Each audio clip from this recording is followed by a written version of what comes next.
Good මෝනිින්. අයරයක් ආව office එකේ කිට්ටුවට.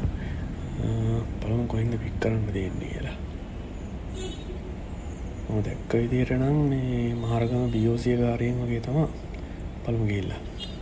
අයින් දාවත්ත රෝඩ් දාවා 579ක් තියෙනවා. කිලෝමීටර් 17කට උදේ ස්ටේෂන් එකේ ගන්න තමයි තියෙන්නේ. ඔෆිස් එකේ වැඩ රාජගිරියට ආවා. ඊගොම මගේ බෙල්ට් එක කැඩිලා තියෙන්නේ. කැඩෙන්න ඕන වෙන්නේ නැත්තෝ කිව්වොත් ඒ හින්දා පොඩ්ඩක් අමීඩියා එකට ආවා බෙල්ට් එකක් ගන්න. ඒතර කොකෝ පේමන්ට් තමයි කරේ. මේ මට ඒක දෙන්න ඔයාලට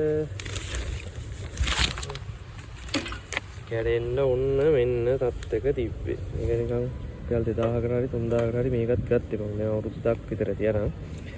ඒ වුණාට මේ මට දැන් අවුරුදු 2-3කට විතර කලින් මේ අමීඩියාගේ බෙල්ට් එකක් හම්බුණා සීක්‍රට් සෙන්ටර් වලට. ඒක මම තාම පාවිච්චි කරනවා කිසිම කේස් එකක් නැතුව. ඒක හැබැයි බ්‍රවුන් කලර් එක. ඉතින් ඒකින්ද මට හිතුණා මේ පාර බෙල්ට් එකක් ගද්දි ටිකක් හොඳ එකක් ගන්න කියලා. ඒකින්ද ආවා. ඇවිල්ලා කොකෝ පේමන්ට් වලින් ගත්තා. දාගෙන යනවා දැන්.